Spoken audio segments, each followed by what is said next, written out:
Welcome to Chili Jewish. Here we share the real stories behind successful Jewish women. I'm Hani, your host, and today I'm sitting with Helene Jaron, CEO of Homebase at Cousine O'Connor. Thank you so much for coming, Helene. Thank you so much for having me. It's an honor to be here. I'm so happy you're here. You know, the first time I first heard you speak at the Value Program, I wasn't just inspired by your incredible career, but also the way you built it step by step in a very male-dominated world. It has definitely been an interesting journey. It has not been a straight journey. It's taken many turns and curves, but it's been amazing. I've had amazing opportunities. I've created opportunities. And every day is a new experience. Yeah, new experience every day. I want to go back with you to those early years of your career. What was it like for you?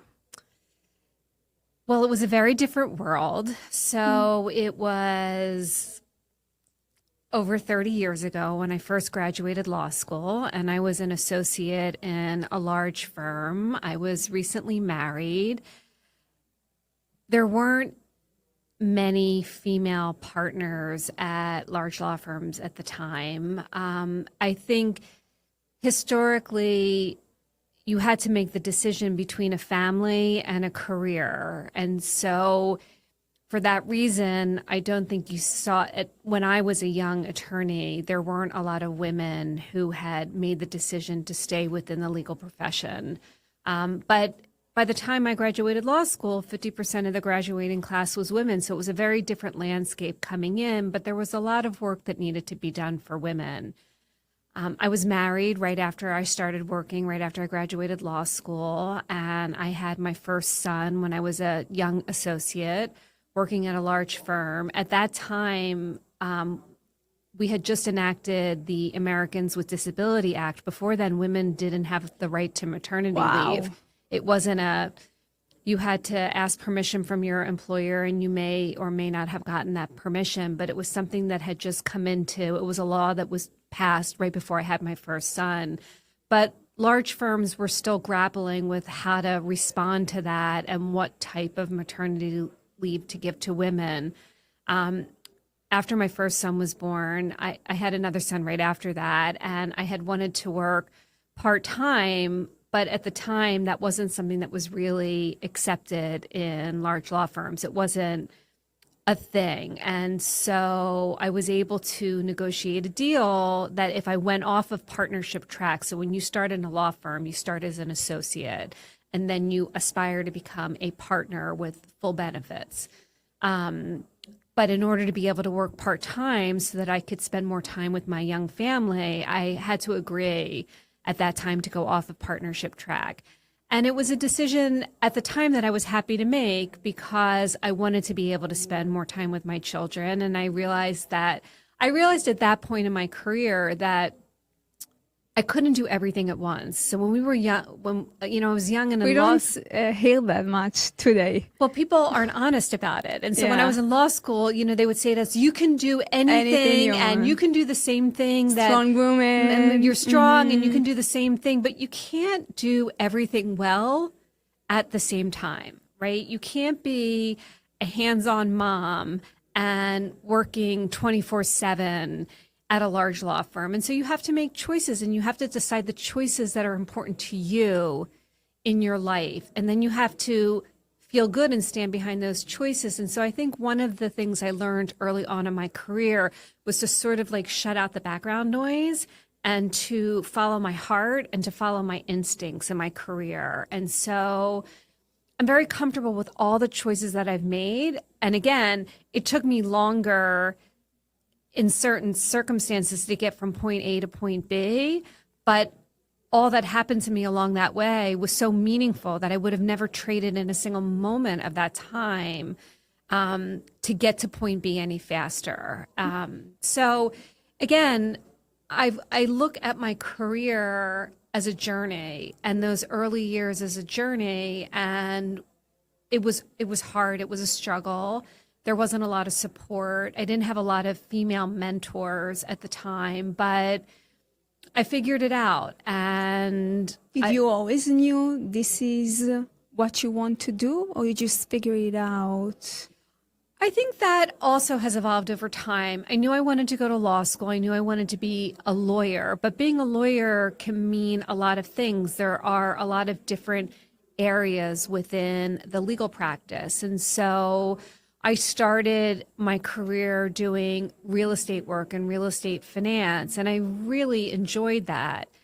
But then the markets crashed in 2008 and that entire industry blew up. And I was working at a large law firm at the time. My boys were a little bit older. I had gone back to work full time.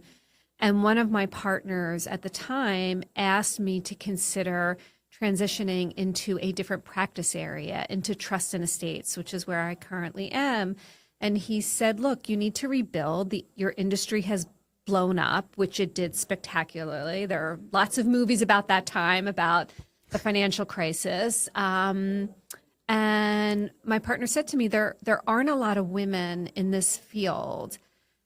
And that's such a shame because we really need strong women in this field because 50% of our women are, 50% of our clients are women. And would you consider making this transition? Now, I was 45 at the time, had already had like this tremendous career. And so it was something that was presented to me as an opportunity, but it was taking a step back and starting all over in another practice group. Like, it's like just because you're a foot doctor doesn't mean you can then become a brain surgeon, right? Like the two different skill sets. And at age 45, it was different. So I gave it a lot of thought, and I just felt like this is a really interesting opportunity that has presented itself at this time in my life. And sometimes, you know, Hashem opens the door and you just need to go through it and have amuna and have faith and see where this new door takes you. And so at 45, I basically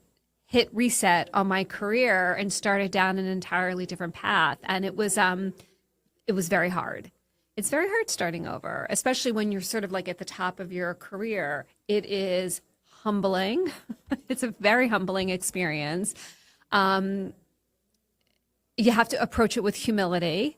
And you have to be willing to learn and fall down. I think that's in anything, in any career decision that you make. You know, you have to, it's okay to fall down. You pick yourself up and you learn from whatever it was that knocked you off your feet that time. And so I started this journey down a different career path at age 45, and it's been a really interesting transition. You talked about emunah. From what I heard is that you did some things that at that time weren't that unacceptable. Like you did some breakthrough, I believe. So do you feel this emunah actually helped you during every decision you did, let's say at the beginning of your career? I think when I was younger, I didn't quite understand. I know I didn't understand what Emunah was. I didn't grow up. I was raised in a very secular home outside of Philadelphia. And my husband and I became more religious after we got married. And we sent our boys to Jewish day school and have become Shabbat observant. And I don't think I knew at the time when I was young and making these decisions that there was this thing called Amuna, but as I look back now with the benefit of wisdom and having learned more and studied more, I try to live my life with Amuna. Like you can't just be like, all right, I'm just going to sit back and let Hashem take care of everything for me. Like you have to actively participate in your life. Yeah. But sometimes you just need to take a step back and say, I've done all that I can do to get to this point, and I just need to, it's going to be what it's going to be. And so I think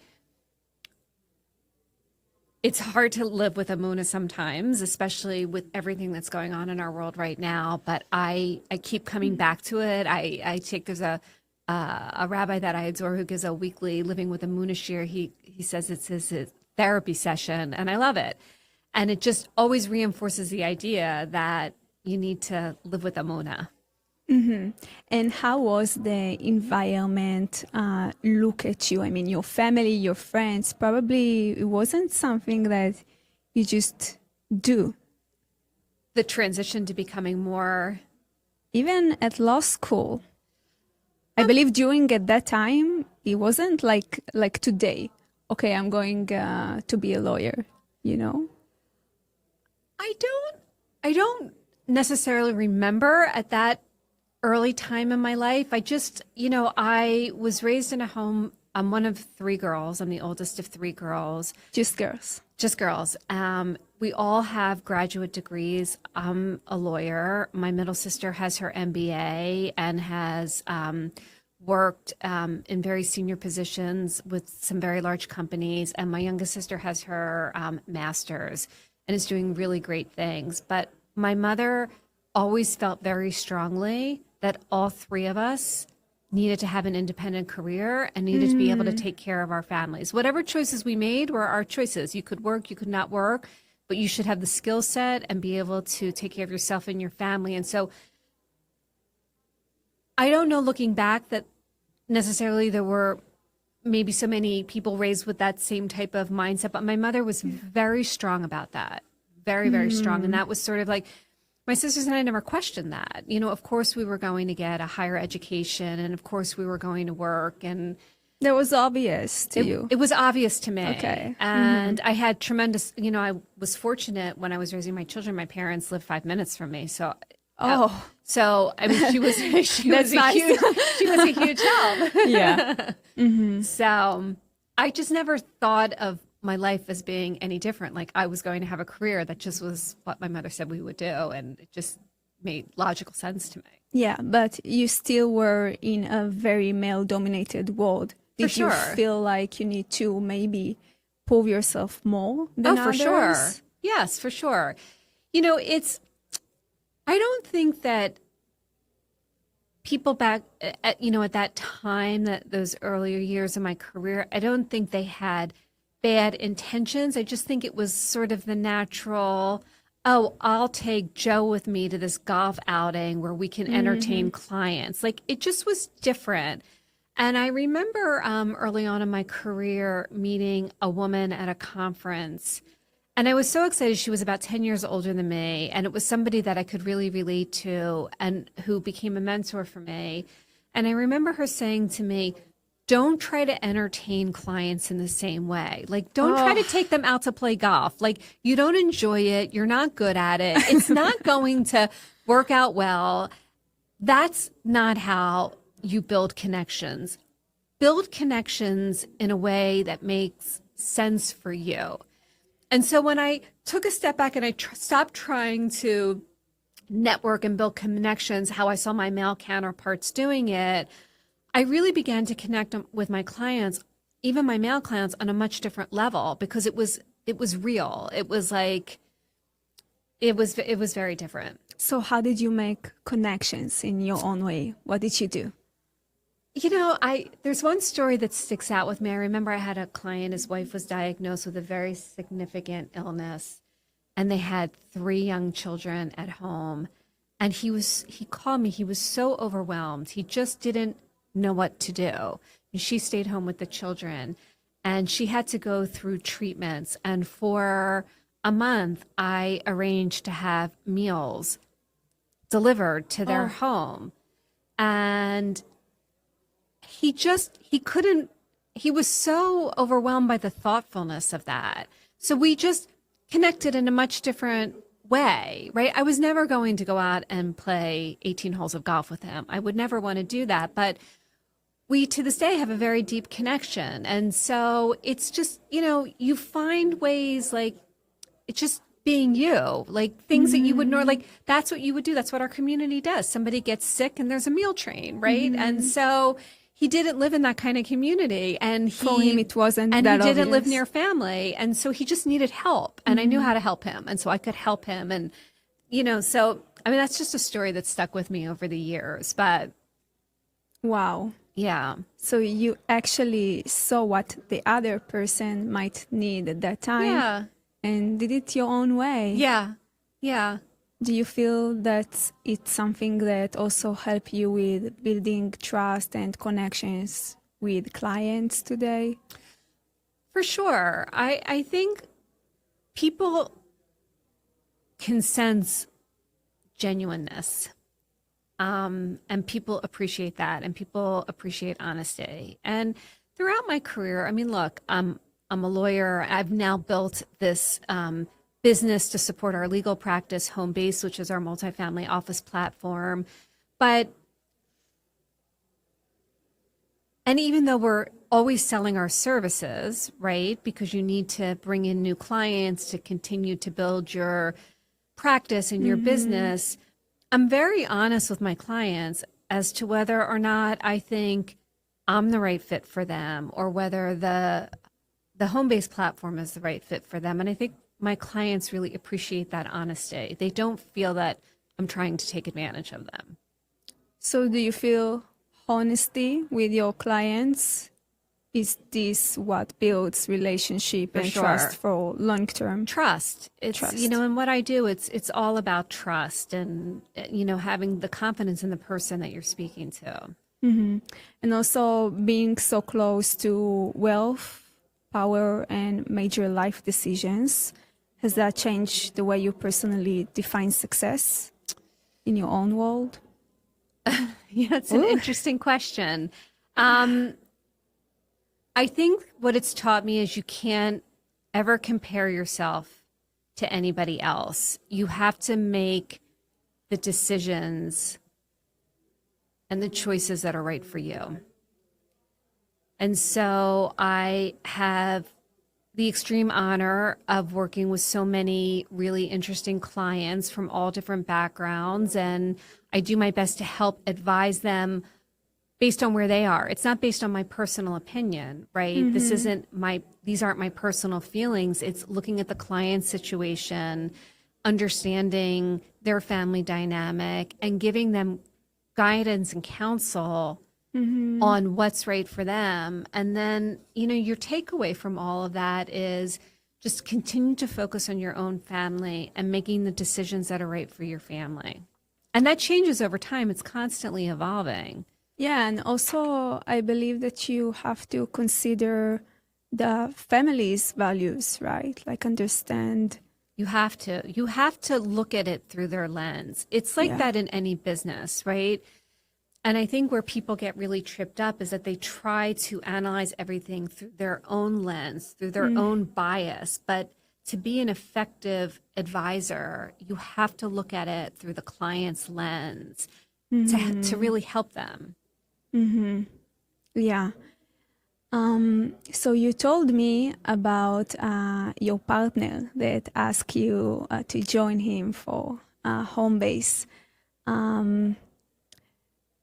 What made you actually want to make that change? Because you came to a higher place, like everything's nice, right?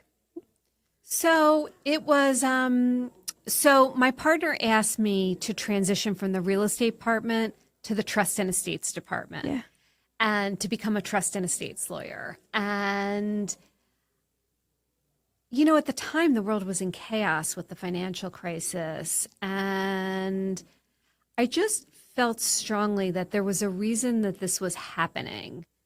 And I did a little research on that particular practice area. I spent some time with my partner trying to understand on a day-to-day basis what he does, how does he guide clients, counsel clients. And I just felt like it was such an interesting opportunity. And I looked at it through the lens of, oh my gosh, I just got presented this opportunity. How lucky am I that because of my reputation and because of my connection, that this person came to me and said, I think you would be great for this. Why don't you make this transition? And I felt really blessed to have that opportunity. And I decided to take it. And from there, I had to learn how to become a trust and estates lawyer.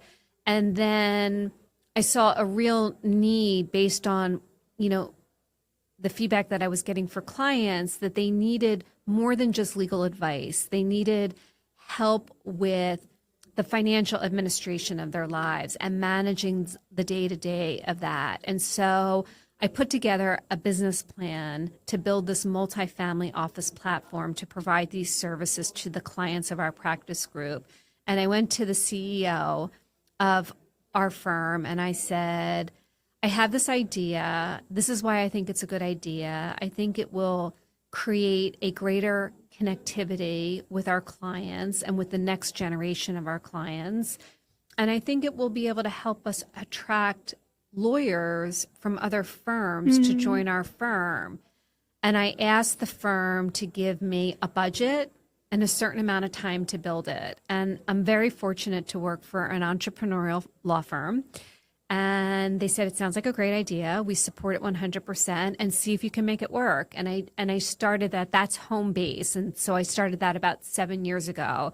And for many years, I was running our trust and estates practice. I was the chair of the group. Plus, I had my legal practice. Plus, I was building this home-based platform.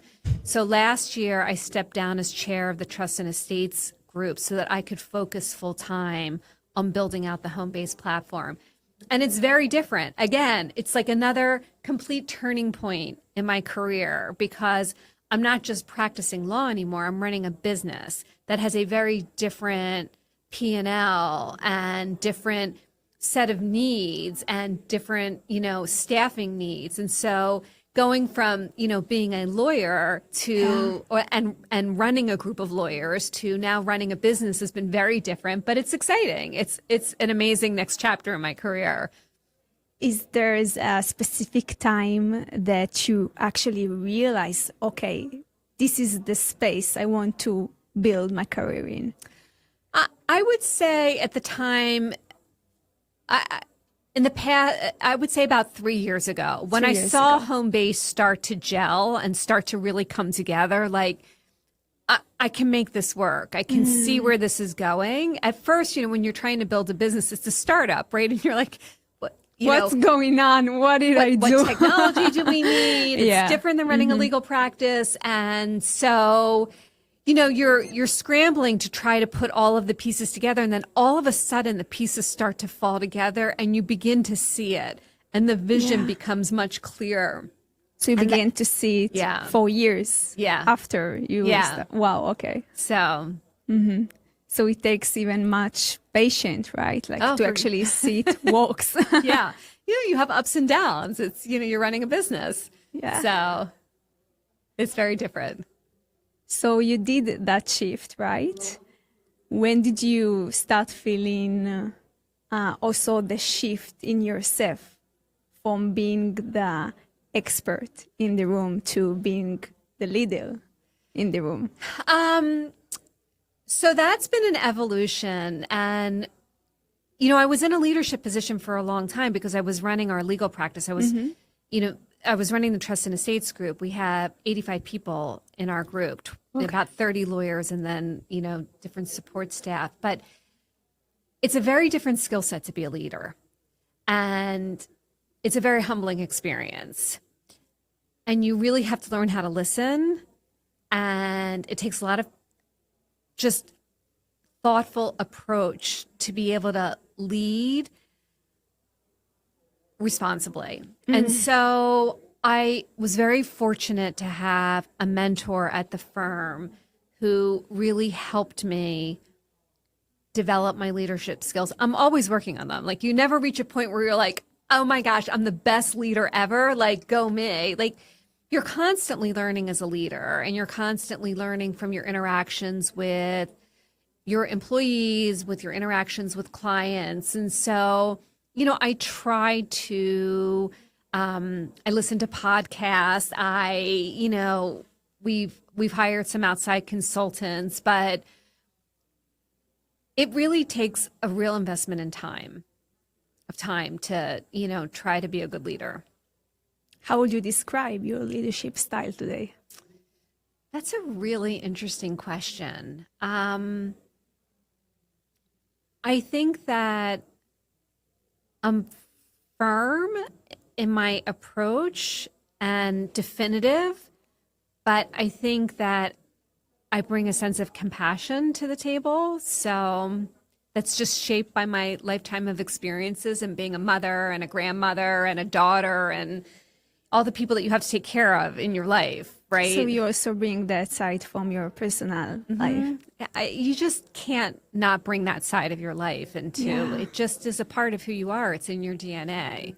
In many respects, women are caretakers. They don't necessarily say, like when I grow up, I want to be a caretaker, but you become a mother. And then, in my case, I'm now a grandmother and I have parents and,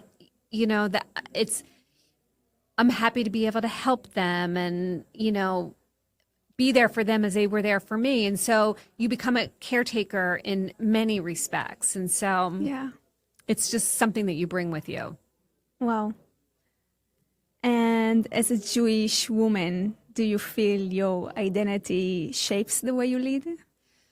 Yes, I do. I feel very proud to be a Jewish woman, very, very proud of my Jewish identity. I'm very proud of the journey that my husband and I have been on to, the road that we've taken, the road that our sons have taken, and making sure that Judaism is so prominent in our lives. And it completely defines me. And I feel proud to have it define me. Any other value except from emunah that you're taking with you? I feel like you always have to give back. You have to give back. It's just very important. And I try to do that in my career, in mentoring. We do that through tzedakah. I do that through my community work. I think that's a really important thing. Give back. For a young Jewish woman who listening to us right now, maybe she's in the beginning of her career. What's something you wish someone had told you earlier? That it's okay to take your own journey. Okay. And be proud of your journey. And you know how when you're flying and they say to you, like, if the gas masks drop down, put your mask on first before helping others? Oh my God. Right? It's I'm trying not to think about those kind of situations. but like, you need to put your gas mask on. You need to take care of yourself. And you need to, like, not be so hard on yourself. Like, I think as a working mothers are so hard on themselves, right? Because you just always feel like you're failing. You're like, I can't, oh my God, I didn't make the cupcakes for the back to school night. Every other mother made the cupcakes. I bought them. And then at work, you're like late to get a presentation in. Like, you constantly feel like you're juggling all of these balls and like you're dropping everything. And I think like I wish somebody would have said, it's okay to drop a ball. Like, drop it and move on. Like, buy the cupcakes. Stop worrying about it. Just buy the cupcakes. Stop worrying about it. Just tell your boss, I've got to go to back to school night. I will get you the presentation tomorrow. I can't do it tonight. Period. End of story. Like, just give yourself a break. Wow. That's such a good advice because I think that many women, try to just achieve and do more. And sometimes you just need to We're really hard focus. on ourselves. Like, yeah. And enjoy. Like, there are moments, like, little moments of like pure joy in your life. Like, enjoy that moment of pure joy. Write it down so you can go back to it and remember it. Stay present. Stay present. It's a hard thing to do. Like, you have to put your phone down and walk away from it. Stay present. Such a good advice. Yeah. Thank you, Helene, for coming here today. It was my pleasure. I'm truly inspired by you as a person and your story. Thank you. And thank you for sharing your story with our listeners. And thank you for listening to us today. Until next time, keep leading.